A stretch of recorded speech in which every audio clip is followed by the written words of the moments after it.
Thank you for choosing Channel 3 for your news. I'm David Carroll. And I'm Cindy Sexton. The Bradley County Fire Chief and EMS Director says a chemical was released during a fire at Wacker Chemi plant on Saturday, but says it was harmless to residents. Now, this happened on the 4th floor of a non-processing building, and Channel 3's Tanisha Cordell explains why the public was not notified. Tanisha? Well, David, Cindy, it's up to EMS crews and the fire department to decide when emergency alerts are sent out to the public. Now, because no one was in danger, Fire Chief Sean Fairbanks says they decided to hold off on sending an alert. He says the air quality experts on scene confirmed no public threat was there and no harmful chemicals were exposed to the atmosphere.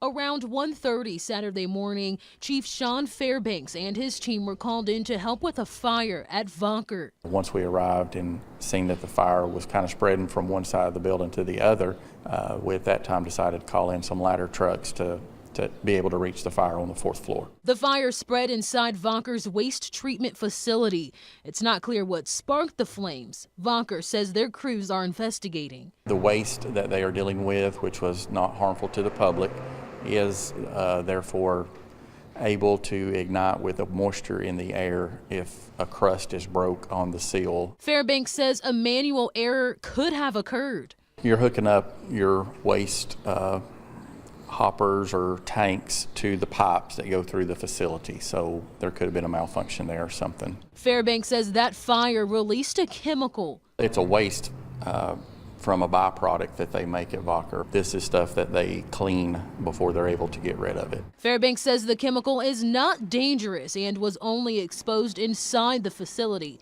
Still, he says crews were monitoring the air quality. We had a 0 parts per million reading in the air, which means no harmful chemicals were in the air.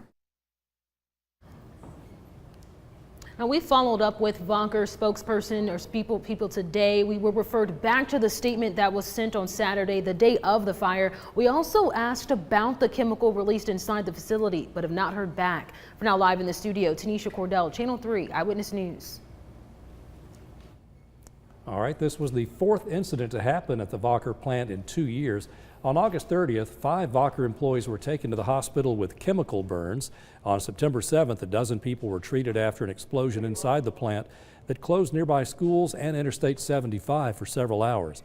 And on September 12th, the leftover chemicals from that explosion triggered an alarm, forcing employees to shelter in place. The Tennessee Occupational Safety and Health Administration has fined the plant some $45,000 for those incidents.